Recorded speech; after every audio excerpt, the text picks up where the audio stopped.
नमस्कार दोस्तों, आज हम इस वीडियो में आपके साथ डिस्कस करेंगे हेक्सागोनल बोल्ट के बारे में, जो टाइप ऑफ बोल्ट के अंतर्गत आता है और इसे हम according to shape of head के अंतर्गत इसको कैटेगराइज किया जाता है।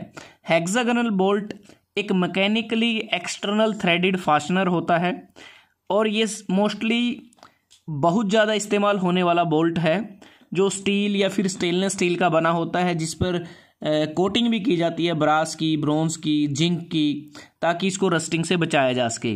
अब बात करते हैं कि इसका जो प्रयोग है वो क्यों किया जाता है। हेक्सागोनल बोल्ट का प्रयोग मशीन्स में या फिर इंजीनियरिंग वर्क्स में दो या दो से ज़्यादा पार्ट्स को आपस में ज्वाइन करने के लिए इसका इस्तेमाल किया जाता है। जैसा आपको इस डायग्राम में दिखाई दे रहा है कि एक पार्ट ये है, दूसरा पार्ट ये है, जिसे एक हेक्सागोनल बोल्ट की मदद से ज्वाइन किया गया है। और जो हमें हेक्सागोनल बोल्ट नट और वॉशर से हम जो भी ज्वाइनिंग करते हैं, फास्टनिंग करते हैं, वो टेम्परेरी फास्टनिंग होती है, वो वेल्डिंग की तरह परमानेंट फास्टनिंग नहीं होती। और इसके द्वारा हम वुड को वुड के साथ, वुड को मेटल के साथ या मेटल को मेटल के साथ, मतलब कि अगर एक मेटल का पार्ट है उसे दूसरे मेटल के पार्ट के साथ ज्वाइन कर सकते हैं, वुड के पार्ट को मेटल के पार्ट के साथ ज्वाइन कर सकते हैं, या फिर वुड के पार्ट को वुड के पार्ट के साथ भी ज्वाइन कर सकते हैं। अब बात करते हैं हेक्सागोनल बोल्ट, इसका नाम कि हेक्सागोनल, कि इसका जो हेड होता है ना, उसकी जो शेप होती है वो हेक्सागोनल होती है। अगर आप इस डायग्राम में देखें कि ये एक हेक्सागोनल शेप है, अगर आप देखें इसको हेड को, और इस बोल्ट को हम दूसरे नाम से भी जानते हैं, जिसमें हेक्स बोल्ट के नाम से भी इसको जाना जाता है, हेक्सागन हेड बोल्ट के नाम से भी इसको जाना जाता है। अब बात करते हैं कि ये जो हेड होता है ये बेसिकली हम जो स्पैनर रेंचेस की मदद से इसको टाइट कर सकते हैं। तो बेसिकली जो हेड है ये एक ग्रिपिंग पोर्शन प्रोवाइड करता है स्पैनर के लिए, रेंचेस के लिए। अगर इसके पार्ट की बात करते हैं, अगर आप इस डायग्राम में देखते हैं कि ये इसका हेड होता है, जो हेड की शेप है वो हेक्सागोनल है, और बाकी जो सिलेंड्रिकल बॉडी होती है, अगर आप ये देखें या फिर ये देखें, इसे हम बॉडी भी कहते हैं, इसे शैंक के नाम से भी जाना जाता है और इसको स्टेम भी बोला जाता है। और इसमें अगर आप इन दोनों डायग्राम को देखते हैं तो आपको नज़र आएगा कि यहाँ पर कि जो शैंक है वो फुली थ्रेडेड है, कि इस पूरे पोर्शन पर थ्रेड्स बने हुए हैं, एक्सटर्नल थ्रेड बने हुए हैं।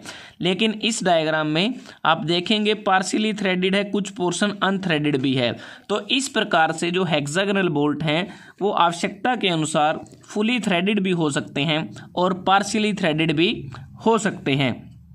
उसके बाद अगर हम बात करते हैं कि जब भी ज्वाइन किया जाता है बोल्ट की मदद से, जिन पार्ट्स को हमें ज्वाइन करना है तो उनमें पहले होल बनाया जाता है, उस होल से बोल्ट को गुजारा जाता है।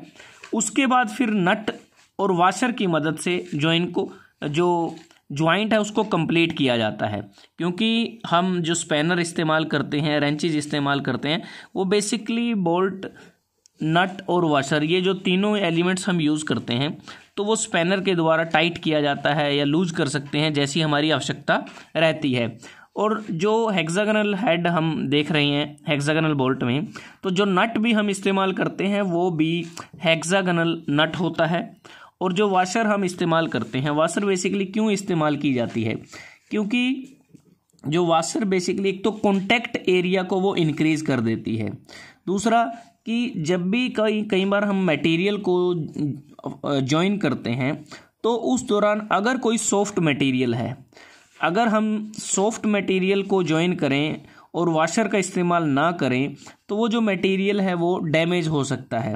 तो उस मटेरियल को डैमेज या डिफॉर्म होने से बचाने के लिए नट से पहले वॉशर को लगाया जाता है। तो अगर इसके बाद बात आती है कि जो हेक्सागोनल जो बोल्ट है उसमें जो प्रोपोर्शन है कि डायामीटर, लेंथ, रेडियस वो क्या होते हैं, तो आप इस डायग्राम को अगर आप देखते हैं तो यहाँ पर दो व्यूज़ आपको दिखाए गए हैं। तो इसमें अगर आप देखें, ये वाला जो व्यू है आप इसको टॉप व्यू बोल सकते हैं, इसको फ्रंट व्यू बोल सकते हैं। तो यहाँ पर जो W है, W अगर आप देखें ये विड्थ ऑफ बोल्ट हेड है। तो सबसे पहले हम कैपिटल D की बात करें, ये इसका नॉमिनल डायामीटर होता है। उसके बाद जो हेड की थिकनेस है यहाँ से यहाँ तक, जो हेड की थिकनेस है वो नॉर्मली 0.8 टाइम्स होती है डायामीटर के।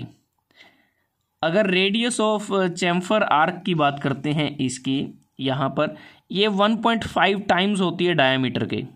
अगर विड्थ की बात करते हैं हम, जो हेड की विड्थ है वो तकरीबन 0.5 टाइम्स डायामीटर प्लस 3 mm होती है। अगर लेंथ की बात करें, जो लेंथ होती है वो हेड की थिकनेस के बगैर ही होती है। जो बेसिकली जो सैंक होता है या बॉडी होती है, स्टेम होता है, उसकी जो लेंथ है उसकी बात कर रहे हैं, तो वो तकरीबन 3 टाइम्स ऑफ डायामीटर से 20 टाइम्स ऑफ डायामीटर वो हो सकती है। उसके बाद जो L1 इंडिकेट किया गया है, ये वो लेंथ है जिस पोर्शन में थ्रेड्स बने होते हैं। अब ये भी डिपेंड करता है, ये किस पे डिपेंड करता है, जो डायामीटर होता है हमारा, डायामीटर पे डिपेंड करता है L1।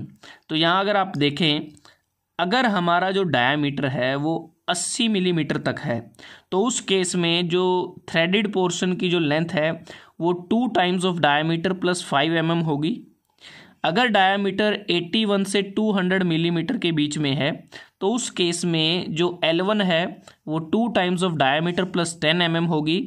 अगर इस पोर्शन की लेंथ, अगर जो डायामीटर है वो 200 मिलीमीटर से ज़्यादा है, तो उस केस में इस पोर्शन की जो लेंथ है वो 2 times of diameter plus 20 mm होगी।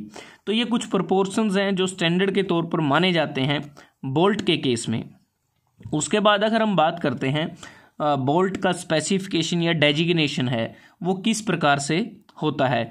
जब भी हम बोल्ट स्पेसिफिकेशन की बात करते हैं तो उस केस में हम 3 चीज़ों का ध्यान रखते हैं। सबसे पहले अगर हम बात करें, हम देखते वो इंडिकेट करता है टाइप ऑफ थ्रेड कौन सा है, बोल्ट का डायामीटर क्या है और लेंथ कितनी है। तो यहाँ पर आपको कुछ एग्जांपल के तौर पे दिखाया गया है। तो सबसे पहले अगर हम देखें हेक्स बोल्ट M10x40, इसका मतलब क्या है। हेक्स बोल्ट का मतलब क्या है कि ये एक हेक्सागोनल बोल्ट है। M का मतलब है कि ये एक मीट्रिक थ्रेड है, और जो पहले जो आपके पास न्यूमेरिकल वैल्यू है ये इंडिकेट करती है डायामीटर को। तो इस बोल्ट का डायामीटर 10 मिलीमीटर है, और दूसरी जो न्यूमेरिक वैल्यू है ये इंडिकेट करती है लेंथ को। तो 40 मिलीमीटर इसकी लेंथ है। उसके बाद hexagonal bolt, metric thread, diameter 10 millimetre, length 40 millimetre, और एन क्या इंडिकेट करता है, एन इंडिकेट करता है नट को।